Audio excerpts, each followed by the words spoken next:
Derribando los dioses que llevamos dentro, capítulo 6, el carácter sagrado del sentimiento. Era uno de esos días invernales ingleses, frío y lluvioso, y me encontraba recorriendo una serie de centros de tratamiento de drogadictos en Londres y sus cercanías. En mi visita a uno de los programas en las afueras de Oxford conocí a Gwen, una joven encantadora de 19 años que se presentó como drogadicta en recuperación. Contó que había comenzado a usar drogas a los 10 años. Ahora, me dijo Gwen, estaba muy satisfecha porque no había tomado drogas por 3 meses. Le pregunté cómo se sentía sin usar drogas. Su respuesta se me quedó grabada. Gwen dijo que en los años en que estuvo tomando drogas había experimentado solo 2 sensaciones, euforia y depresión. La meta de su vida había sido mantener lo más posible la euforia y por lo tanto conseguir drogas sin interrupción. Tenía que evitar la terrible sensación de derrumbe que se producía cuando se disipaba el efecto de las drogas. Gwen me dijo que cuando las dejó por primera vez había esperado que de algún modo experimentaría una euforia natural. Su opinión de las personas que no usaban drogas era que se mantenían eufóricas de forma natural. Daba por sentado que por eso no las usaban. Se quedó muy impresionada y sorprendida cuando descubrió que la mayor parte de las personas no disfrutan de una euforia natural. En realidad, las personas con las que habló le expresaron que la mayor parte del tiempo se sentían más bien deprimidas que eufóricas, solo alguna que otra vez experimentaban euforia. Gwen se sintió decepcionada, ya que uno de los motivos para dejar de usar drogas había sido lograr una euforia natural, como todo el mundo. Gwen me explicó que uno de los aspectos más difíciles para ella desde que llegó a las drogas era aceptar el no sentirse ni eufórica ni deprimida, sino algo intermedio. Se preocupa cuando despierta por la mañana y descubre que no se siente bien, por lo que se sigue luchando por lograr el equilibrio. Ella no es la única. La búsqueda de sentirse bien.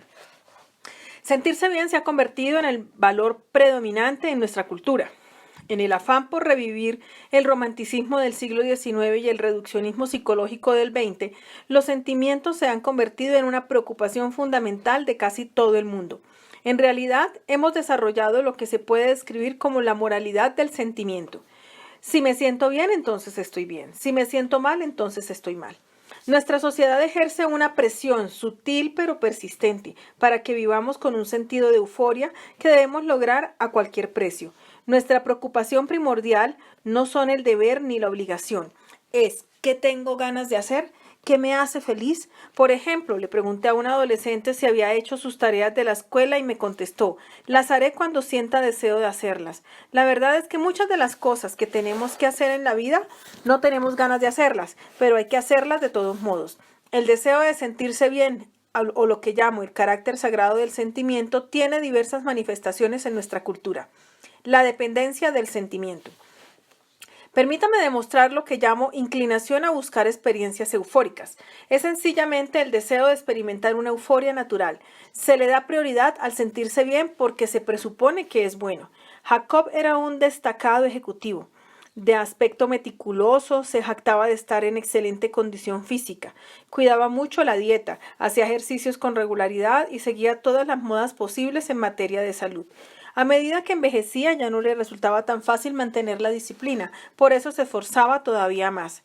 Para cuando alcanzó la edad madura, el ejercicio dejó de ser algo incluido en las actividades de Jacob.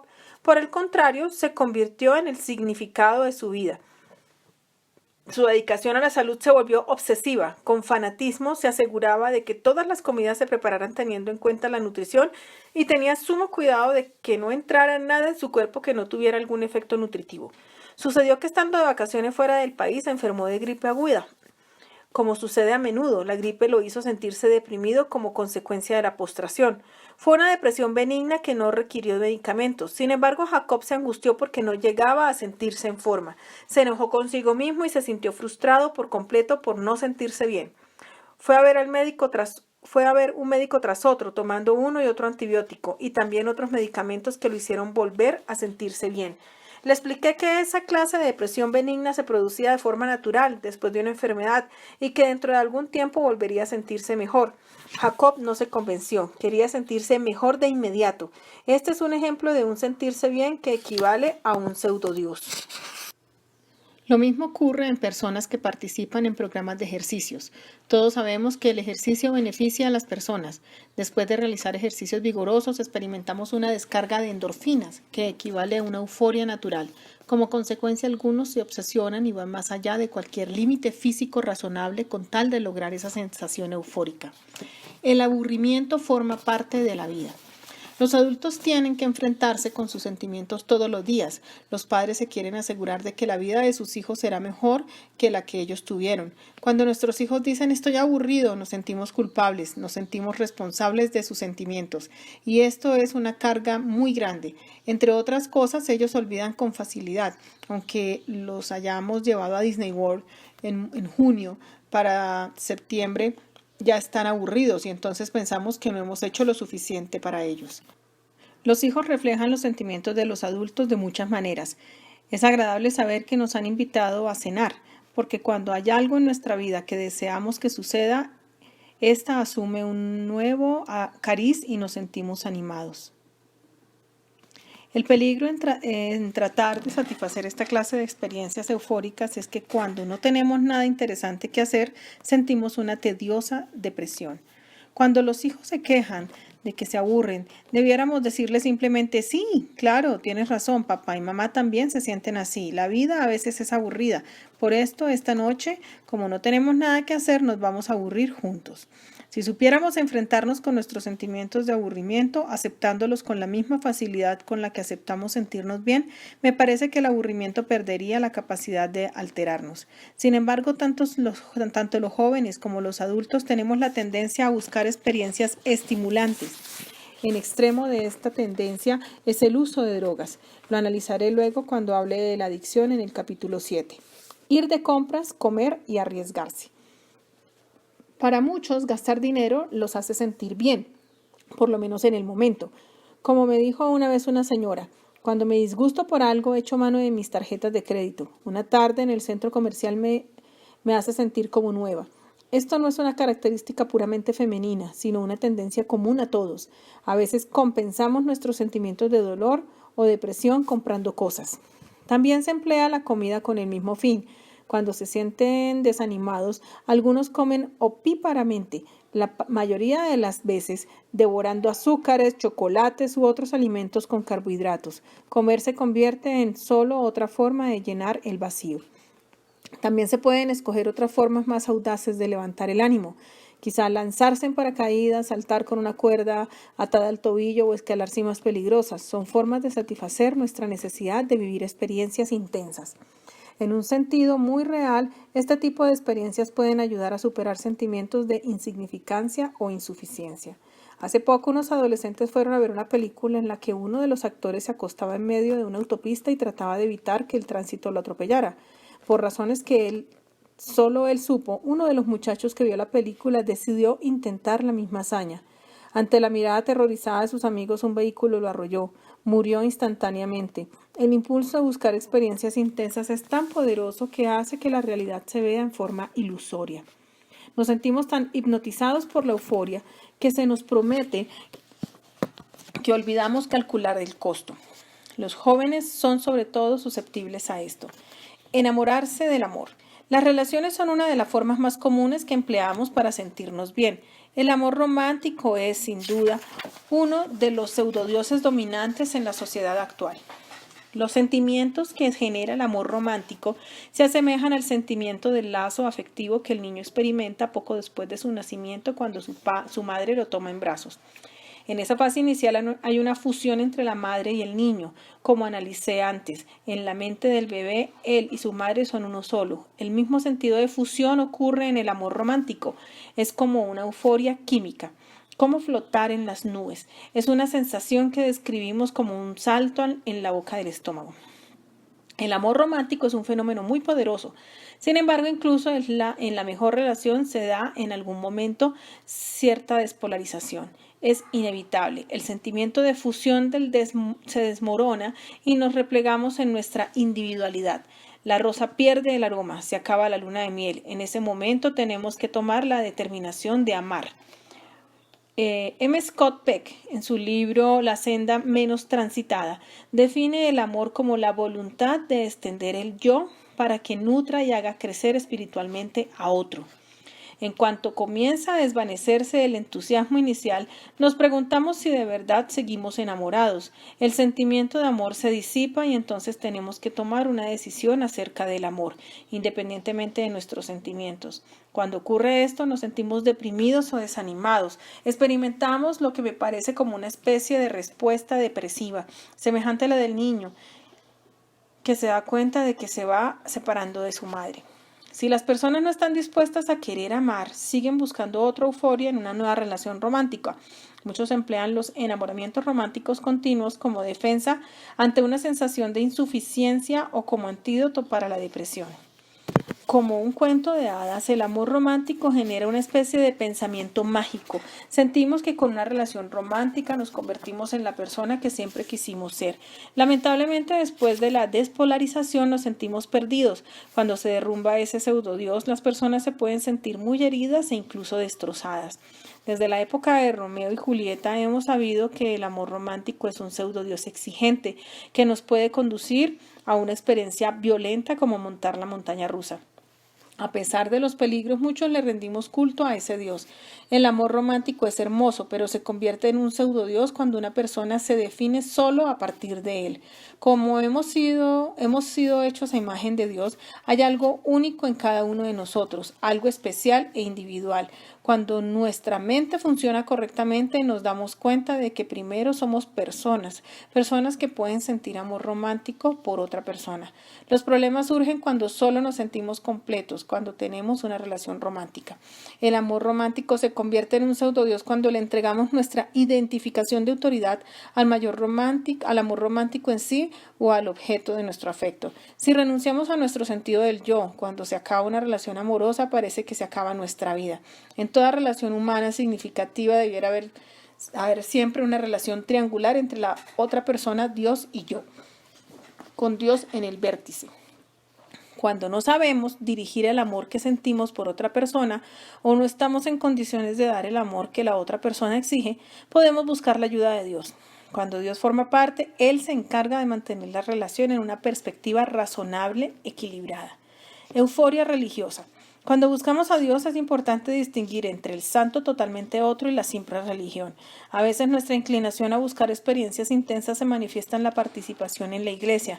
Podemos encontrarnos pasando de una iglesia a otra, de un culto a otro en busca de algo especial.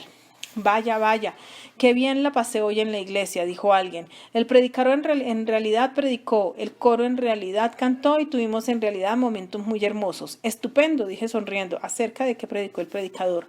No recuerdo acerca de qué predicó, respondió el hombre con un movimiento de cabeza, pero una cosa sé, eso sí fue un sermón. A veces la religión se reduce a sentirse bien y no tiene nada que ver con la verdadera espiritualidad o con el conocimiento. Por otra parte, la ausencia total de experiencias religiosas también puede ser negativa. Algunas iglesias se enorgullecen de su enfoque austero cognitivo en los cultos. Sin embargo, la forma más significativa de expresión religiosa se debe ubicar entre los dos extremos. Cuando la iglesia sucumbe ante el pseudodios de sentirse bien, predica un evangelio que subraya el sentimentalismo superficial, carente de significado profundo y personal. Es obvio lo incompatible que es el sufrimiento. Toda espiritualidad verdadera y con significado tiene que ver con los temas fundamentales de la vida y el sufrimiento forma sin duda parte de la vida. Jesús y sus emociones. Según las observaciones de Henry Nouwen, cuando contemplamos la vida de Cristo vemos dos extremos emocionales. La transfiguración fue una experiencia cumbre para nuestro Señor. En la cima de la montaña, Moisés y Elías se presentaron junto a Jesús. A los tres se revistieron de un aspecto glorioso. Pedro deseó que este acontecimiento sobrecogedor continuara para siempre, del mismo modo que nosotros deseamos que nuestras experiencias eufóricas continúen. Este extremo, el de la transfiguración, es muy atractivo. A muchos de nosotros nos gustaría construir nuestra experiencia religiosa sobre acontecimientos de esta índole. Alguna que otra vez se dan experiencias semejantes, pero son exactamente eso, experiencias cumbre. El otro extremo es el de Getsemaní. Nadie que estudie la vida de Cristo o que esté convencido de que conoce a Dios puede dejar de reconocer que hubo un extremo sufrimiento en su ministerio.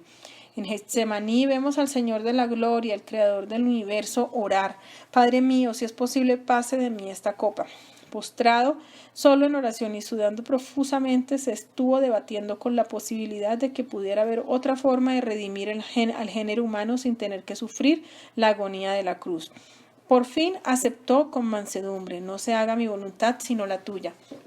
A medida que nos adentremos en la espiritualidad, experimentaremos ambos extremos, pasaremos por experiencias cumbre en las que el mundo palpita de belleza, en las que nuestro corazón se llena de música y color, en las que la vida es alegre y con significado, pero si queremos llegar a una espiritualidad profunda, también pasaremos por el valle de la sombra de la muerte.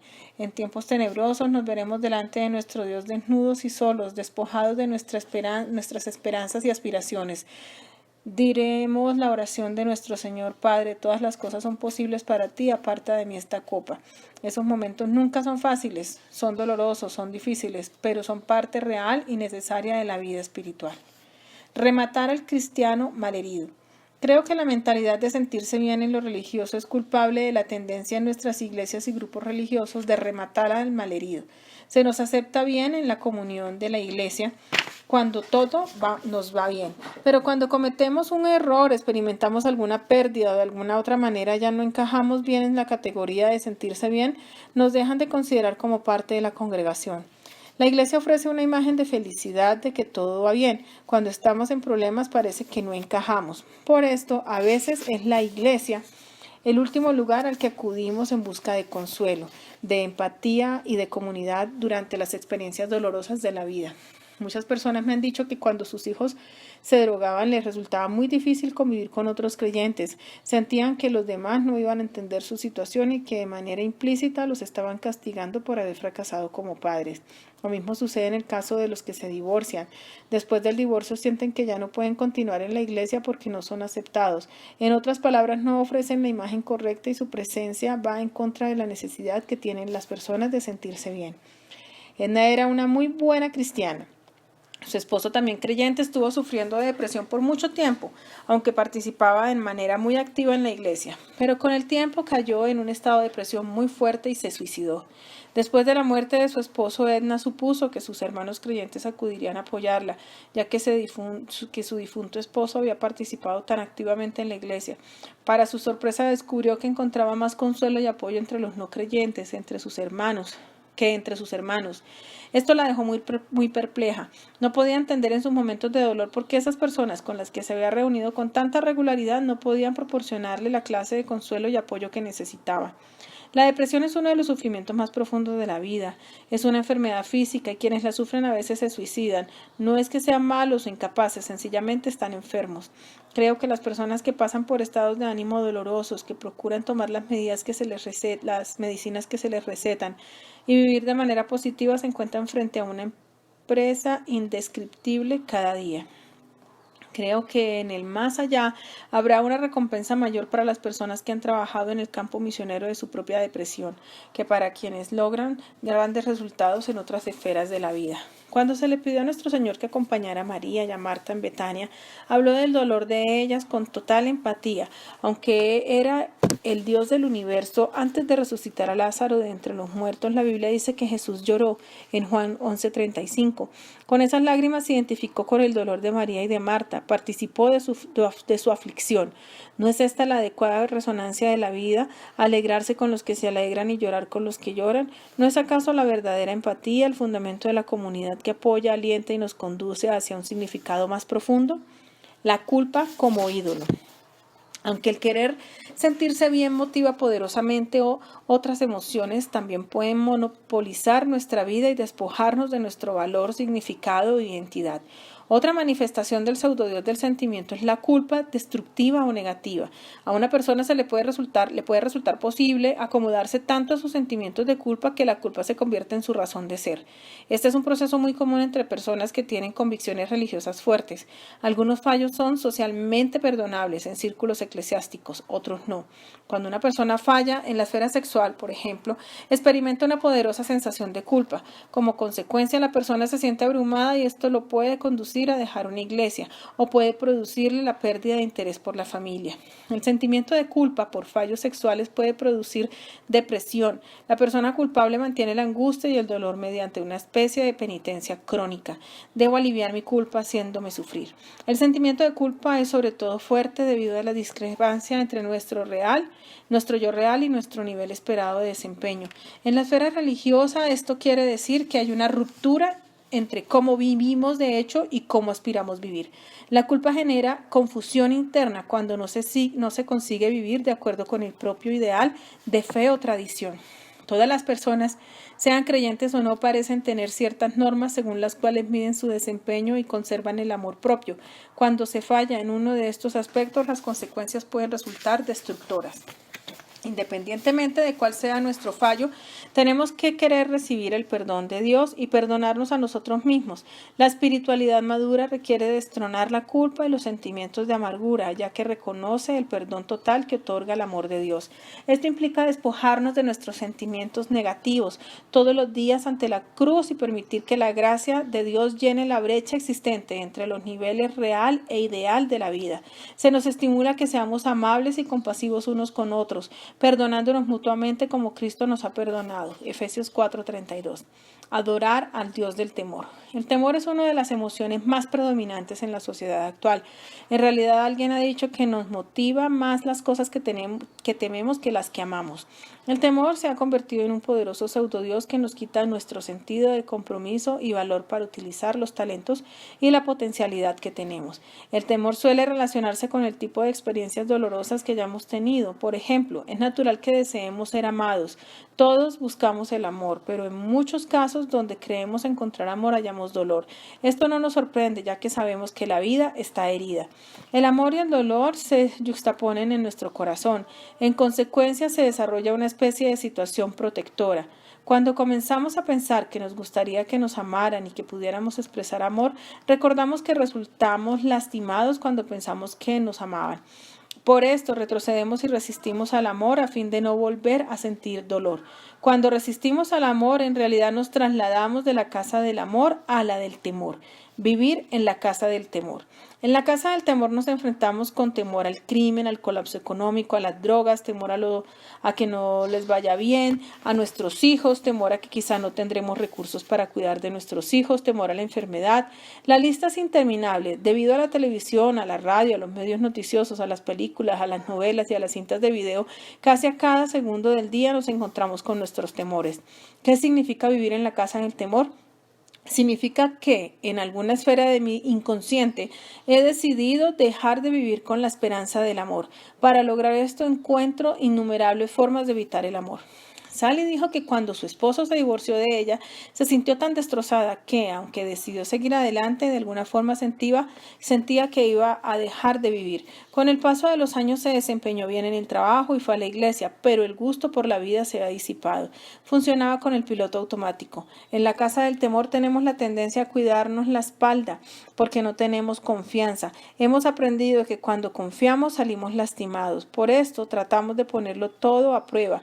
Esto lo que genera es un estado cuasi funcional de paranoia. Cuando cultivamos la falta de confianza también nos resulta difícil perdonar. Albergamos enojo y este se convierte en un resentimiento.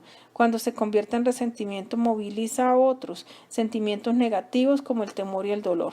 Toda esa energía negativa conduce a nuestras tendencias narcisistas fundamentales hacia una poderosa actitud competitiva. En la casa del temor es más fácil ser competitivo que ser compasivo. Por lo tanto, somos duros con nosotros mismos y con otros y nuestra meta se convierte en ganar a toda costa. Alimentado por el temor y el enojo. Alimentado por el temor y el enojo. Estuve trabajando con un entrenador muy famoso de lucha. Durante este tiempo aprendí mucho acerca de la motivación. Esa persona había descubierto 2 formas de motivar a sus hombres. Una era por medio del temor, la otra por medio del amor. Cuando habitamos en la casa del temor, lo que nos motiva son las cosas que tenemos. Como resultado, nos motivamos con nuestro enojo. Este entrenador enseñaba al equipo de lucha que debían pensar en sus oponentes como alguien a quien querían matar. En realidad les decía, mátalo, mátalo. Los luchadores apretaban los dientes y tensaban los músculos, pensando en matar al contrincante. Se lanzaban con entusiasmo al combate, con fuerza, con pericia. Luchaban fantásticamente y muchas veces ganaban. Claro que cuando perdían se sentían muy enojados e incluso después de ganar los resultados era difícil serenarse. El entrenador se dio cuenta de que su técnica de motivación por medio del enojo comenzaba a producir efectos contraproducentes en cuanto a la capacidad de sus luchadores para distenderse o para ver la vida en forma positiva. Ya fuera que ganaran o perdieran, de inmediato volvían a entrar en la casa del temor. Constató que la motivación por medio del temor y el enojo podía conseguir buen desempeño, pero disminuía la capacidad para que vivieran de manera eficiente. Amor da poder. Después que el entrenador llegó a creer en Dios y se dio cuenta de la importancia del amor, descubrió que podía utilizar el amor para motivar a sus jugadores. Su fe lo motivaba a amar y respetar a sus hombres en una forma más profunda. Esto le generó un nuevo entusiasmo y compromiso de seguir trabajando con ellos. Con el tiempo, los luchadores sintieron cuán profundamente se preocupaba por ellos. Esto, a su vez, los motivó a hacer lo mejor posible y significó desempeñarse bien en los hombres, en los diferentes combates. Dijo que seguían luchando bien, pero que independientemente de si ganaban o perdían, tenían ahora un profundo sentido de aceptación de sí mismos. Si perdían, no tenían que destruirse. Fueron valorizando cada vez más el deporte mismo de la lucha. El entrenador descubrió que, al motivárseles con el amor, los luchadores se volvían mucho más positivos respecto a la vida y la conducta a seguir en ella. Del perdón. En la casa del temor el perdón resulta difícil, cuesta encontrar confianza y las relaciones son tensas. Vivir en la casa del temor nos hace reaccionar en vez de responder. La reacción es un modelo animal y significa que el estímulo con el que nos encontramos produce una reacción. Estímulo es igual a reacción. Un mal estímulo conlleva una mala reacción. Un buen estímulo produce una buena reacción. Por otra parte, si vivimos en la casa del amor, sabemos lo que somos, conocemos nuestro significado, dignidad, identidad, valor. Incluso cuando se nos presentan estímulos negativos, seguimos teniendo la libertad de responder en forma personal. Quiere decir que, en lugar de ser personas que reaccionan, nos volvemos personas que responden. Greta era una profesional muy atractiva. La frialdad de su comportamiento era solo fachada. Su vida estaba controlada completamente por el temor al cáncer. Su madre había muerto de cáncer cuando Greta tenía 14 años. Desde entonces tuvo un temor obsesivo de que un día ella también tendría cáncer. En cuanto sentía algún dolor, su primer pensamiento era el cáncer. La tensión le generó tanto trastorno que cayó en un estado de depresión.